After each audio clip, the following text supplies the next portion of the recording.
1 березня 2003 року пізно вночі в центрі для ув'язнених Райкер-Айленд в районі Брукліна пролунала сирена пожежної сигналізації. За правилами, які встановила адміністрація закладу, у разі увімкнення пожежної тривоги ув'язнені повинні залишатись на своїх місцях до спеціального наказу, а охорона має негайно покинути корпус будівлі та переміститись до іншого приміщення. Через півгодини, коли з'ясується, що це була лише фальшива тривога і ніякої пожежі в будівлі не було, охоронці повернуться на свої місця і продовжать свою зміну. Але вранці, коли на зміну заступила друга група наглядачів, одному з них здалося, що картина, яка висіла в вестибюлі центру для ув'язнених, дещо змінилась. Вона ніби виглядала трохи меншою та оновила свої кольори. А ще через годину, коли на місці вже працювала поліція, ні в кого не залишалось сумнівів, що картину підмінили. Поліцейські провели ретельний огляд та опитали всіх, хто хоч якось міг бути до цього причетним. Минає декілька місяців, і справа завершується успішним розслідуванням. Викрадачами виявились 4 співробітників охорони, які працювали тієї ночі. Усі вони зізнались у скоєному та отримали від 1 до 3 років ув'язнення. Однак картину так і не знаходять. Усі 4 запевняють, що вона була випадково знищена за трагічним збігом обставин. І ось питання. Навіщо 4 співробітників виправної установи пішли на таку сміливу авантюру заради картини, яка висіла у вестибюлі непримітної колонії Райкер-Айленд? Відповідь на це питання до жаху банальна. Гроші. Полотно, яке прикрашало стіну колонії, було подаровано самим Сальвадором Далі ще в 1965 році. І на той момент оцінювалось в $500 000. Зрештою, ні картини, ні грошей, ні свободи. Єдине, що вдалося зробити співробітникам колонії, це перевернути увагу вже до і так популярної персони Далі та його творчості. Ось такі викрадачі. Загубити картину за $500 000 і ще й загриміти за грати. Але сьогодні вони нас не цікавлять. Нас цікавить сама робота, а точніше той, хто її намалював. Якщо почати вивчати біографію цього чоловіка, перше, що ви побачите, буде художник, скульптор, письменник, актор, сценарист, фотограф, новатор, ілюстратор і дизайнер. Але в реальності слова провокатор, шахрай, маніпулятор, показушник і симулянт нічим не гірше описують Сальвадора. Щоб зрозуміти, ким насправді був Сальвадор Далі, вам доведеться усвідомити той факт, що людина, про яку йтиме мова, фліртував із 2 найбільш сумнозвісними диктаторами ХХ століття – Гітлером і Франко. Причому перший чомусь постійно з'являвся йому у вісні в образі жінки. Заявляв, як же прекрасно прокидатися і розуміти, що десь іде війна і гинуть люди, а він в цей час в абсолютній безпеці і йому нічого не загрожує. Тим, хто наважувався критикувати його дивні сюрреалістичні картини, він відповідав: якщо ви не розумієте моєї творчості і не можете уявити скакучого коня на помідорі, ви повний ідіот. Додаючи, що рано чи пізно в житті кожної людини настає момент, коли вона розуміє, що обожнює Сальвадора Далі. Але сам би він ні за що в житті ніколи не купив би жодної своєї картини. Так, Сальвадор, якщо щось і розумів у цьому житті, то в першу чергу, як дивувати людей. Він знайде собі дружину таку ж незвичайну, як і він сам. І не просто знайде, а відіб'є у свого знайомого і буде стверджувати, що лише двічі в житті займався тим, чого YouTube не хоче чути в цьому відео – сексом. Сам напише кілька книг про себе, причому більшу частину їхнього змісту він просто вигадає. І на кожному кроці за будь-якої нагоди називатиме себе генієм. Геніально. Він може вам не подобатись. Ви можете називати його шизофреніком, взагалі не визнавати як художника, або навпаки, ви можете кожного разу впадати в екстаз, почувши це ім'я, називати найкращим з найкращих та казати, що ті, хто його не розуміють, просто естетична челядь. Але я тут не для того, щоб вас намагатися посварити чи розсудити.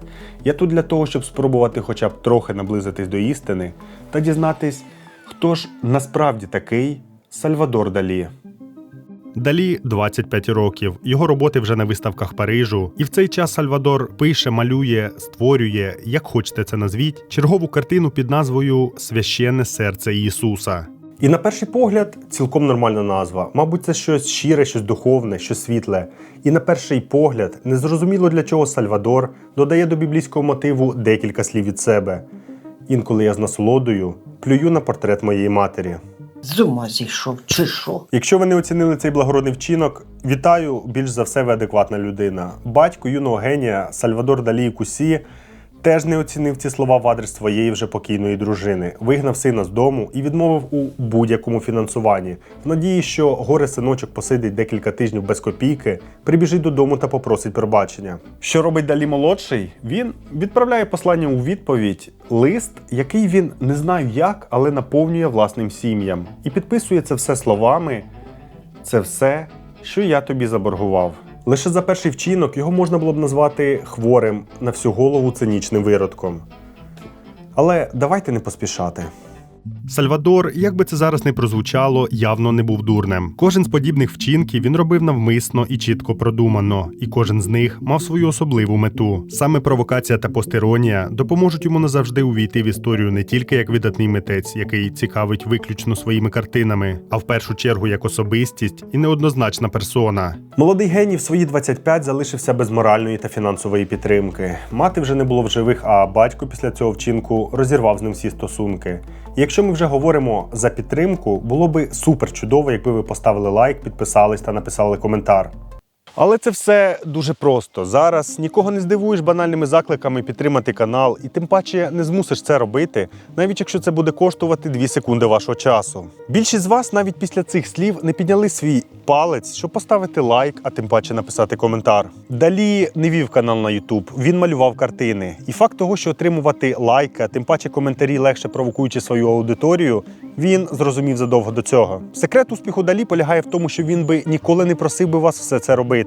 Ой, а подивіться, яка у мене картина, ой, а що ви думаєте на рахунок цього? Ні. Секрет успіху Далі полягає в тому, що він завжди знаходив кнопочку всередині вас, на якій було написано комплекси, страхи та переживання, та натискав на неї доти, доки ви не починали кричати. Маленький геній ще в дитинстві зрозумів, що давити на негативні почуття набагато легше, ніж добиватися свого справедливо. Якщо йому була потрібна нова іграшка або більше уваги, він про це заявляв прямо, навіть не розглядаючи можливість того, що він не отримає те, чого хоче. Якщо батько і мати по якійсь причині відмовлялися виконати його забаганку, ну вибачте, це вже ваші проблеми. Сальвадор буквально в прямому сенсі починав дзюрити в свою постіль доти, доки іграшка не опинялась у нього на столі. І я думаю, ви розумієте, на енурез він не страждав. Кожного разу, коли Далі опинявся в мокрому ліжку, був він сценований не те, що навмисно, а з чіткою конкретною метою. Йому було байдуже на покоївок, яким доводилось це прати, чи на батьків, яких хвилював стан його здоров'я. Перш за все, результат. І ви знаєте, це працювало. Справа навіть дійшла до того, що періодично геній починав це робити без жодної на те необхідності. Просто заради розваги. У своїй книзі «Таємне життя Сальвадора Далі» розказане ним самим, так, це повна назва книги, він пише наступну цитату. «Я мочився в ліжко майже до 8 років тільки заради свого задоволення. В домі я панував і наказував, для мене не було нічого неможливого. Батько та мати хіба що на мене не молились». Сказати, що Далі був розбалований хлопчик, це нічого не сказати. Але почнімо з того, що батьки самі дозволили йому стати таким, і у них навіть були деякі причини, аби це виправдати. Далі, як і належить усім великим художникам, не міг обійтися без неминучої дитячої травми. І справа зовсім не в бідному дитинстві чи відсутності батьків. Саме народження з самого початку було своєрідним трагічним дивом. За 9 місяців до появи на світ в родині іспанського нотаріуса Сальвадора Далі і Кусі та Феліпе Доменеч помирає первісток, від якого наш герой успадкує своє ім'я. Коли Далі виповнюється 5 років, батьки покажуть Сальвадору могилу, на якій буде написане його ім'я. І з певною часткою надії та нерозуміння повідомлять, що він ніхто інший, як реінкарнація свого покійного брата. Розбираючи біографію ще одного відомого митця Вінсента Ван Гога, який також був названий на честь покійного брата, я зрозумів, що це далеко не поодинокий випадок. Раніше, як і в деяких випадках зараз, люди не вбачали і не бачать у цьому нічого дивного. Проте саме смерть брата, а також слова про реінкарнацію змусили його все життя змагатись з покійником, сподіваючись довести, що він не просто копія, а неповторний оригінал. Незважаючи на весь епатаж, він буде все життя тягнути цю думку за собою, напише роботи, присвячені своєму брату, і буде згадувати за нього не лише в повсякденному житті, а й в своїх автобіографіях. У тій самій книжці «Таємне життя Сальвадора Далі», написане ним самим, він пише, що «Ми були схожі один на одного, як 2 краплі води, але мали різні відображення. Ймовірно, він був першою версією мене, але задуманою в абсолюті». Про який абсолют говорить Далі, я до кінця не розумію. Можливо, хтось з вас допоможе мені розібратися в цьому точніше, але я знаю точно, що всі слова... Ну я ж сказав, дуже просто. Так от, всі слова, які коли-небудь були написані чи сказані генієм сюрреалізму, можна сміливо сприймати як слова, сказані генієм сюрреалізму. Постеронії в них більше, ніж здорового глузду. І шукати їм виправдання немає жодного сенсу. Перш ніж ми спробуємо зрозуміти, а хто ж насправді такий Сальвадор Далі, спробуйте зняти рожеві окуляри мораліста-праведника, якщо у вас такі є. Постарайтесь не судити його щоразу, коли почуєте про чергову безглузду витівку, а навпаки, спробуйте зрозуміти, для чого вона була зроблена. Вже у віці 4 років батьки помічають, що у хлопчика проявляється дивна для дитини його віку риса. Він малює свої рисунки з надзвичайно недитячою старанністю. У той час, як інші діти малюють у звичайній для себе манері, швидко, хаотично і миттєво втрачаючи інтерес до власних робіт, Далі старанно виводить кожну лінію, намагаючись довести роботу до ідеалу. Талант Сальвадора важко критикувати. Ви можете називати його божевільним, ненавидіти за епатажні висловлювання чи не розуміти його дії. Але талант до малювання у нього не відняти. У більш зрілому віці, коли він буде на піку популярності, певні псевдоексперти весь час намагатимуться дорікати йому за недотримання пропорцій, положення тіней та перспективу на його картинах. І одна з таких показових історій сталася з ним після повернення на батьківщину зі Сполучених Штатів, коли один із журналістів іспанської газети отримує можливість особисто взяти інтерв'ю у Сальвадора. План був надійний, як швейцарський годинник – спровокувати художника, вивести його з себе і отримати як можна більше гучних матеріалів. З самого початку розмови він починає критикувати роботи Далі, стверджуючи, що його дивний стиль, повний парадоксів і алюзій, слугує лише для того, щоб приховати відсутність справжнього вміння малювати. Далі, сидячи навпроти, увесь час щось малює у своєму блокноті. І коли у кореспондента закінчились запитання, але він так і не отримав жодного пікантного коментаря, Сальвадор показав йому свій малюнок. На ньому була зображена статуя Венери з головою самого журналіста. Усі пропорції були дотримані, тіні лягали ідеально, а схожість і майстерність не піддавались критиці. Тоді Далі підвівся і спокійно заявив: «Тепер ви переконались, що я вмію малювати? Тоді до побачення». І справді тільки дурень міг би критикувати Далі за відсутність таланту. І не тому, що в Сальвадора він явно був, а тому, що, окрім художніх навичок, критикувати Сальвадора дійсно було за що. В дитинстві батько нашого генія вирішує, що настав той час, щоб поговорити з сином про статеве виховання. Не вигадуючи складних слів, Далі старший в кімнаті, в якій зазвичай займався хлопець, залишає відкритою книжку про венеричні захворювання. Книга настільки вразила юного хлопця, що той буквально почав боятися сексу, асоціюючи його з чимось гнилим. Пізніше він стверджуватиме, що лише двічі в своєму житті він намагався цим займатись. Причому вперше зі своїм другом, іспанським поетом Федеріко Гарсія Лоркою. І за словами Далі, йому це абсолютно не сподобалось. І все ж панічний страх перед інтимними стосунками не завадить йому в майбутньому вкрасти дружину свого знайомого французького поета Поля Елюара. Але Далі не лише відіб'є у Елюара свою майбутню дружину. Після цього він напише картину, яку так і назве «Портрет Поля Елюара». І з іронією прокоментує ці події. Я відчував, що на мене покладено обов'язок закарбувати образ поета, з Олімпу якого я забрав одну із муз. Але все ж очі бояться, руки роблять. У Далі була не одна, не дві і навіть не 3 фобії. І серед усіх страхів, які зараз приписують психологи відомому художнику, я можу виділити один, який переслідував його з самого дитинства – саранча. І уважно, якщо ви зараз подумали про інсектофобію, це не так. Далі не боявся мух, метеликів і мурах, він боявся тільки саранчі. Із його щоденників я дізнався 2 речі. Перше, так, він реально без іронії боявся цих комах. І друге, це те, що в Іспанії, мабуть, овер дофіга саранчі. Тому що в своїх щоденниках Сальвадор згадував, що коли його однокласники дізнались про цей страх, вони спеціально почали ловити комах під час перерв і підсовувати йому в різні місця. Але Сальвадор, будучи ще дитиною, вирішує боротися зі своїми страхами в досить цікавий спосіб. Він переконає весь клас, що більше ніж саранчі, він боїться зім'ятих аркушів паперу. Причому, коли хтось вирішить перевірити, чи це так, Далі зобразить такий напад страху, що в подальшому, якщо хтось і вирішить знущатися з нього, то робитиме це виключно кидаючи зім'яті паперові кульки. А він буде щоразу підігрувати їм, роблячи це так майстерно, що про саранчу усі скоро забудуть. Так, у Далі було багато фобій, він сам неодноразово це підкреслював. Своєрідне визнання страху було для нього методом побороти свої недоліки. І вочевидь, що такий майстер постіронії, як Далі, робив це у досить своєрідній формі. Однак, можливо, найбільше в житті Далі боявся смерті. В кінці свого життя він почне шукати різні способи, як уникнути або хоча б відтермінувати неминуче.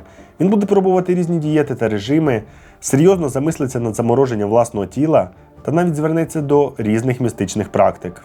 Далі не без зусиль здобуває повну середню освіту. З першої художньої школи в його рідному місті Фігересі його виганяють у віці 15 років через погану поведінку. Проте Сальвадор без особливих труднощів вступає до нового навчального закладу, успішно закінчує його з відзнакою і навіть встигає завести своїх перших друзів.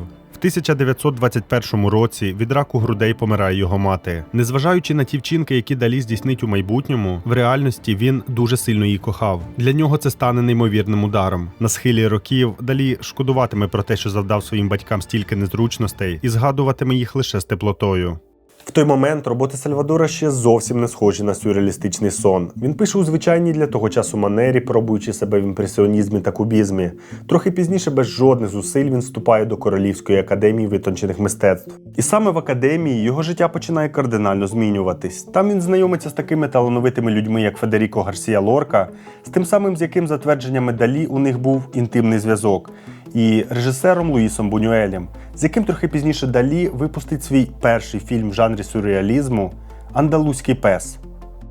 Якщо ви прихильник сюрреалізму, то не може й бути сумнівів, що ви бачили цей шедевр. Але якщо ні, мабуть, буде краще його й не бачити. Вічна тема кохання і смерті обіграна таким чином, що перше, що приходить на думку, це «що за ху...» я тільки що подивився. І це саме стосується їхнього другого спільного фільму «Золота доба». Він настільки абсурдний і провокаційний, що може здатись, ніби, додивившись його до кінця, ви зійдете з розуму. Фільм викликав масу критики та обурення серед непідготовленої публіки 30-х років. Ситуація дійшла до того, що у Франції проти фільму «Золота доба» виступила католицька церква, після чого фільм був знятий з прокату і заборонений по всій країні. Згодом Далі все більше і більше заглиблюється у світ сюрреалізму. Він безмежно захоплюється роботами батька психоаналізу Зигмунда Фрейда. Іспанець буквально марить ним, пише листи та благає про зустріч. Коли ж Фрейд, який терпіти не міг сюрреалістів, все ж таки погоджується на прохання свого друга Стефана Цвейга, у Далі буквально зносить дах. Зустріч відбувається в 1938 році в Лондоні. Далі пристрасно розповідає Фрейду про свої роботи та навіть стверджує, що винайшов власний параноїдально-критичний метод психоаналізу. Фрейд, якого буквально приголомшили заяви неординарного Далі, віддає перевагу просто мовчати. І тільки прощаючись з художником, він промовляє одну єдину фразу, яка назавжди залишиться в пам'яті каталонського митця. «Я ніколи не зустрічав настільки типового прикладу іспанця. Цей хлопець – одержимий фанатик». У своєму житті Далі щиро поважав і шанував небагатьох людей, але приклад Зигмунда Фрейда доводить, що такі люди все ж були. Незважаючи на критику в свою адресу, Далі продовжував фанатично вивчати роботи Фрейда та висловлював безмежну солідарність із ним. Ще одним прикладом майже батьківського шанування для Далі став Пабло Пікассо. Співвітчизник значно вплинув не лише на його творчий стиль, але й на світогляд загалом. Далі часто висловлюватиметься про Пікассо фразами на кшталт: «Без Веласкеса не було б французького імпресіонізму, без Пікассо і Гріса – кубізму, а без Міро й Далі – ні сюрреалізму, ні всього, що з нього виникло».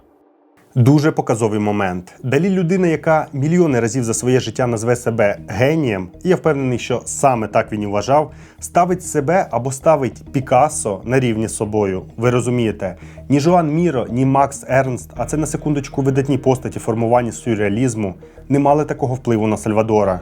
Якщо спробувати реально оцінити, хто відіграв більшу роль в його житті, в моєму списку залишається лише два ім'я. По-перше, це Андре Бретон, чоловік, якого справедливо можна назвати батьком сюрреалізму. Саме він запросив Далі приєднатися до спільноти сюрреалістів, надав йому платформу для реалізації творчих експериментів і значною мірою популяризував не лише роботи, а й саме ім'я Далі. І, звичайно ж, вона. Головна людина в його житті, його муза, така ж зухвала, епатажна, розкута, амбіційна та впевнена у собі. Жінка, якій Далі присвятив десятки своїх робіт. Олена Іванівна Діаконова. Так, я не жартую. Олена Іванівна Діаконова. Хоча при зустрічі вона зазвичай називала себе Галиною, через що популярність отримала під іменем Гала. Ті з вас, хто знайомий з біографією іспанця, добре знають, що єдиною коханою жінкою в його житті була художниця-сюрреалістка родом із Казані. І як вони зустрілись, краще не питайте. Олена Іванівна, та що Галина, та що Гала, ще живучи в Росії, захворіла на туберкульоз. Батько дівчини, будучи чиновником в Російській імперії, гроші явно мав. Він відправляє доньку на лікування почему-то не в Москву, а до Швейцарії. Там вона знайомиться з Елюаром, виходить за нього заміж, і тільки потім вони зустрічаються здалі, закохуються в один одного і тим самим починають новий, ще божевільніший період свого життя. Суспільство сюрреалістів усе більше і більше починає відкидати ідеї Далі. Він відкрито підтримує ідеї Гітлера, неоднозначно ставиться до комуністів та підтримує монархічний лад. Водночас епатажні витівки майстра постеронії починають приносити йому свої перші плоди. Деякі з робіт автора, такі як «Постійність пам'яті», отримують визнання та приносять йому першу справжню популярність. Коли Далі запитують, чим ви надихались під час створення цієї роботи, який сенс? Ілюзорність часу, його плинність чи, можливо, спотворене сприйняття людьми? Далі відповідає, ця ідея прийшла мені в голову одного неймовірно спекотного дня, коли я, залишивши свої покої в порте Лігаті, побачив, як сир камамбер плавиться під нестерпною спекою на підвіконні.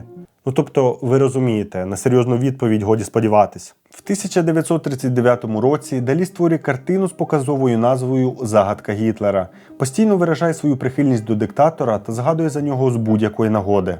Особисто я був настільки заворожений, що буквально марив Гітлером, який чомусь постійно з'являвся мені в образі жінки. Він приводив мене в справжній екстаз, змушуючи серце шалено битись від рідкісного збудження, яке я не відчуваю навіть у хвилини любовної близькості. Ну, повний абсурд. Сюр до мозку кісток. От тільки на цей раз сюр не зрозуміли навіть сюрреалісти. Європа, яка на той час вже була в стані очікування війни, вже мала дуже великі побоювання щодо Гітлера та нацизму загалом. Більшість спільноти сюрреалістів на чолі з Андре Бретоном були або комуністами, або підтримували соціалістичні погляди. І коли їхній соратник вчергове висміював вождя мірового пролетаріата, зображаючи Леніна в абсолютно неприродних пропорціях і формах, і в цей самий час починав майже відкрито підтримувати нацизм, для них це стає останньою краплею. Сальвадора в письмовій формі змушують серйозно відповісти на питання, як він ставиться до нацизму. Далі ігнорує. Йому надсилають численні листи, але він продовжує їх ігнорувати. І лише коли мова заходить про його виключення з товариства сюрреалістів, Далі з'являється на зібрання і пристрасно захищає свою позицію. Він намагається пояснити, що «Хлопці, ви взагалі забули, ким ви є? Ви сюрреалісти, і вся ваша робота спрямована на те, щоб спотворювати реальність, перетворюючи на подобу сну. У кожній вашій роботі все просте і зрозуміле має бути зведене до мінімуму». Він стверджує, що образи Леніна та Гітлера приходять до нього у вісні, і як справжній представник руху сюрреалізму, він не може їх ігнорувати. Фінальним штрихом усього спору стає, можливо, найвідоміша фраза, коли-небудь сказана генієм. Він заявляє, що якщо йому раптово присниться, як вони з Бретоном займаються сексом, то, прокинувшись, він одразу ж намалює їх в безлічі химерних та абсурдних поз, додаючи, що різниця між мною і сюрреалістами в тому, що я і є сюрреалізм. Напевно, найсумніше у всьому цьому скандалі те, що Андре Бретон так і не зрозумів. Далі абсолютно не цікавила політика. Усі його висловлювання та дії нічим не відрізнялись від тих дитячих скандалів. Усе мало лише одну мету – отримати те, чого він хотів – увагу, популярність, славу та гроші. Далі неодноразово висловлював абсурдні ідеї, наприклад, анархія при монархії – ось найкращий державний устрій. Монарх має бути гарантом монархії. Або ж вуса Сталіна – це шедевр геометрії, настільки ж досконалий, як і пропорції Парфенону. Але в кінцевому підсумку з його вуст виривались слова, які пояснювали таку поведінку. Політика мене цікавить лише в тій мірі, в якій вона впливає на мою славу. Так, це слова Далі. А ще я не цікавлюсь політикою як король, і я не аполітичний, моє мистецтво саме по собі є політичною заявою. Не шукайте в них сенсу, тому що окрім як привернути до себе увагу, тут його просто немає. В Європі починається Друга світова війна, і Далі разом зі своєю дружиною в терміновому порядку покидають Францію, здійснюючи другу спробу підкорити США. Коментуючи свої дії, Далі говорить, що якщо Гітлер завоює Європу, то знищить усіх істериків, таких як він. На відміну від першої спроби в 1934 році, коли гроші на квиток йому позичав Пабло Пікассо, зараз молода пара вже є досить відомим брендом. Він без зусиль організовує виставки своїх робіт, деякі з яких розлітаються по приватних колекціях. Відомі бренди хочуть співпрацювати з ним, а всі газети в країні з нетерпінням чекають, коли Далі здійснить чергову епатажну витівку. Важливо розуміти, звідки Далі здобув таку широку популярність в Штатах. Безперечно, в рідній Іспанії чи Франції, де він прожив багато років, його епатаж був загальновідомим. Проте саме під час першого перебування в Штатах, в Нью-Йорку, він представив світові свою найбільш відому роботу – ту саму «Стійкість пам'яті». І саме під час першого перебування в США він вчинив, можливо, найбільший скандал у своєму житті. Знаменитий на той час пілот у всій Америці Чарльз Ліндеберг опинився в центрі уваги найтрагічнішого злочину 30-х років. Його 20-місячний син Чарльз Ліндеберг-молодший був викрадений прямо зі свого дому. На підвіконні кімнати викрадачі залишили записку з вимогою виплатити $50 000. Батьки миттєво виконали їх вимоги, проте повернення сина так і не відбулось. Поліція працювала на межі можливостей, розшукуючи хлопчика. І лише через 2 місяці його знайшли мертвим за кілька миль від дому Ліндеберга. Ці події потрясли Америку настільки, що журналісти назвали цей злочин одним із найгучніших у 20 столітті. Про трагічне викрадення писали навіть газети Радянського Союзу, змушуючи усвідомити, що насуваються темні часи, і ніхто не може почуватись в безпеці. Мене 2 роки, але про цей злочин ніхто так і не забуде. І от під час чергового балу маскараду, організованого на його честь відомою письменницею та публіцисткою минулого століття Карес Кросбі, Далі з'явиться перед глядачами в образі викрадача, а його обраниця Гала в образі вбитого хлопчика в капелюсі з лялькою на голові. Американці не зрозуміють такої надмірної постіронії, і вже наступного дня всі газети країни почнуть писати, що цей хворий виродок наважився насміхатися над горем, яке пережила родина Ліндеберг. Далі доведеться поспіхом тікати із Америки і, можливо, вперше в житті серйозно вибачати за свій вчинок.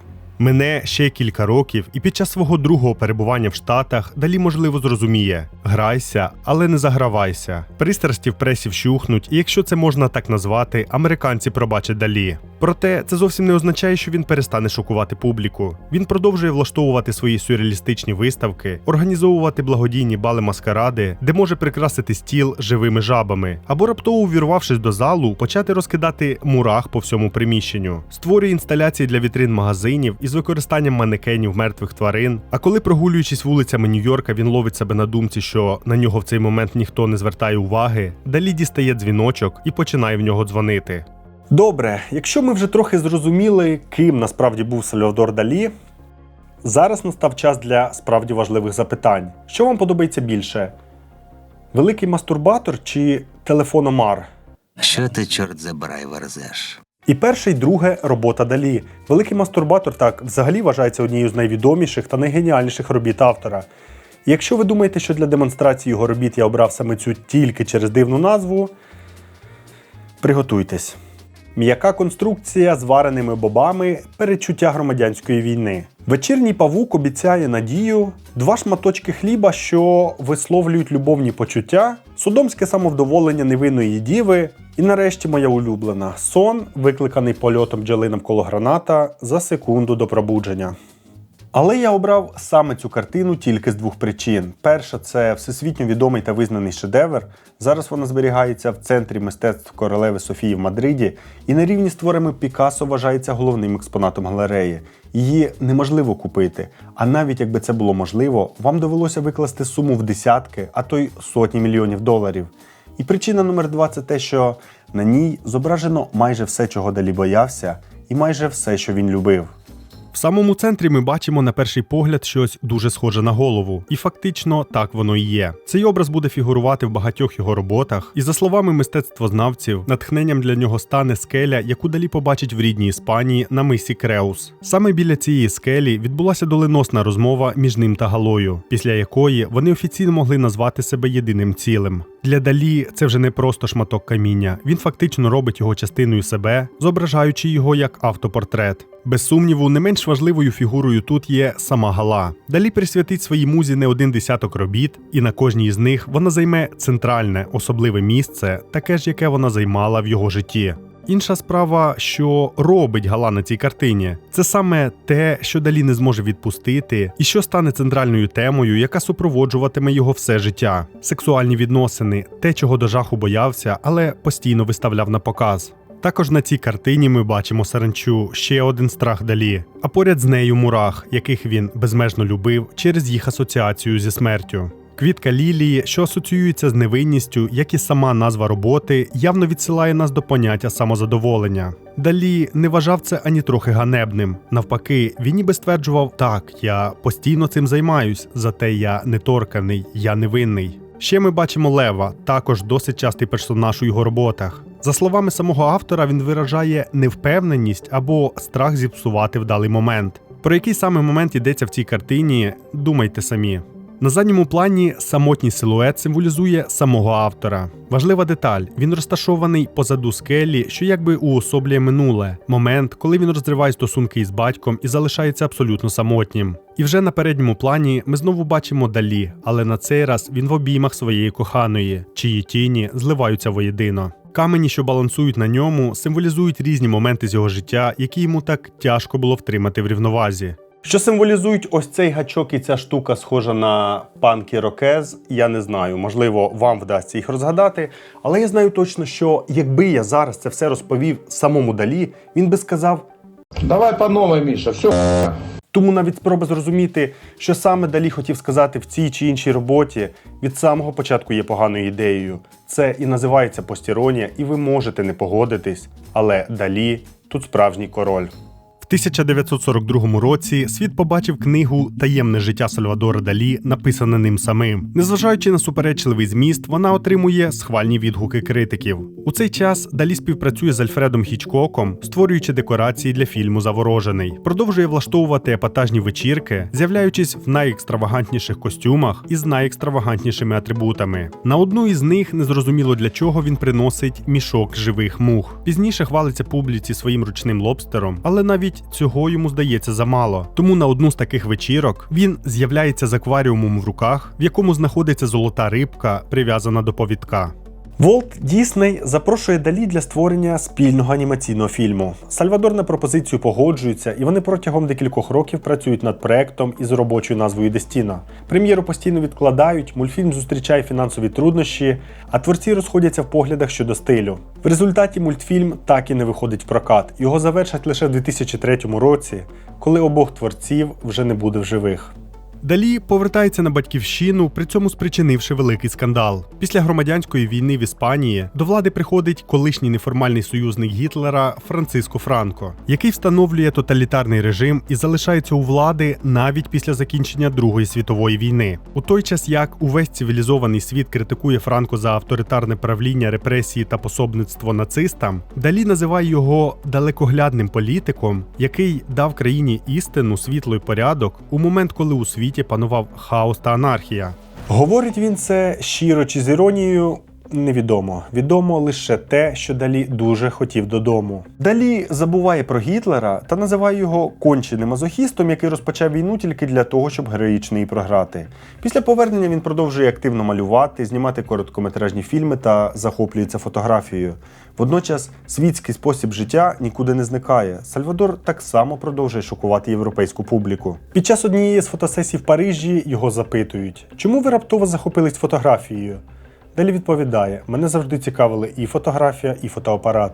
Адже він дуже схожий на кліпер. Обидва такі ж чутливі і відкривають нові світи».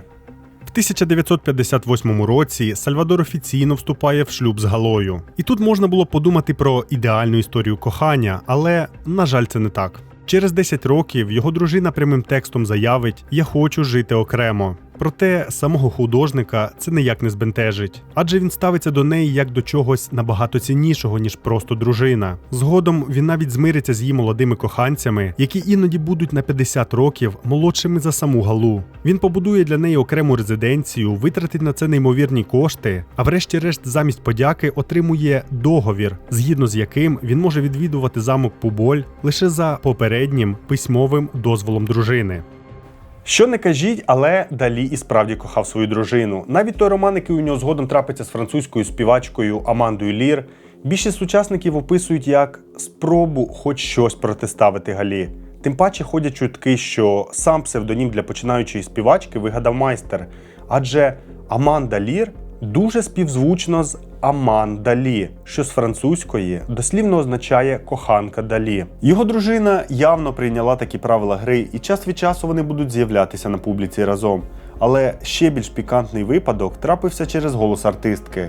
Послухайте. Alors la comparaison avec Gréco, c'est tout simplement parce qu'on me compare sans arrêt à Marlène, qui n'a jamais eu le sens de l'humour, alors que Gréco est une chanteuse. Так, у Аманди був дуже низький голос, через що у пресі з'явились чутки, ніби Аманда колишній хлопець. І от одного разу, коли у Далі запитали, чи це так, він відповів: так, звісно, а ви що, не знали? Я на 100% впевнений, що це саме так. І ви замість того, щоб ходити і розпускати чутки, могли би давно у мене про це запитати. Не знаю, чи була Аманда рада такому повороту, але більш за все була. Сама вона ніколи не спростовувала ці чутки і, напевно, провівши стільки часу разом із Далі, вона взяла до рук його зброю. Більше інтересу до своєї персони, більше популярності. Але зрештою навіть Аманда піде від нього. У неї почнеться новий період життя, великі концерти, слава й популярність, а Далі фактично так і залишиться один.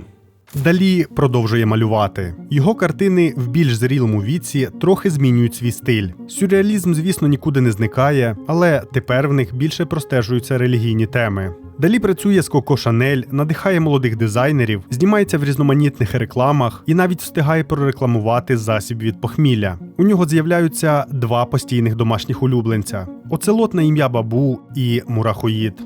Існує декілька теорій, чому замість кота чи собаки Далі обирає оцелота і мурахоїда. Ну, по-перше, так, зрозуміло, це епатаж. Ви коли-небудь бачили, як хтось вигулює мурахоїда на повідку? Я теж ні. По-друге, Андре Бретон, який продовжував критикувати Далі після його повернення в Іспанію, в молодості чомусь мав прізвисько Мурахоїд. І якби таким чином Далі вирішив ще раз його підколоти. Але є ще одна, яка особисто мені подобається найбільше. І справа тут не в ексцентричності, а в мурахах. Мурах ми бачимо на багатьох роботах Далі, і в художника з ними асоціація тільки одна – смерть. І він якби таким чином хоче нам показати, що дивіться, я не боюся смерті. Я тримаю на повідку тварину, яка буквально щодня їсть цю смерть на обід. Але до смерті ще далеко. Далі ще не раз наробить дурниць. І як би сумно це зараз не звучало, в пізній період свого життя він практично перетвориться на машину для заробляння грошей. Втім, ми маємо сказати, що Сальвадор завжди був людиною, якій важко розлучатися з грошима. Ще під час свого перебування в Америці у нього з'явилась цікава звичка. Коли йому було потрібно за щось заплатити, на зворотньому боці чека він робив невеликий ескіз. Це змушувало власників закладів зберігати цей чек, тим самим заощаджуючи його гроші. Проте одна з витівок шокувала світ мистецтва так сильно, що багато його рисунків до сих пір ставлять під сумнів. Далі вигадує спосіб, як за кілька днів заробити пару мільйонів доларів. Усе, що для цього потрібно, розписатися на 40 тисячах аркушах чистого паперу. Для чого це було зроблено, гадаю, ви розумієте. Не знаю, чи планував він це здійснити таємно, чи це була чергова його витівка, але афера швидко викрилась. Через це пізніші роботи Далі навіть зараз цінуються набагато менше.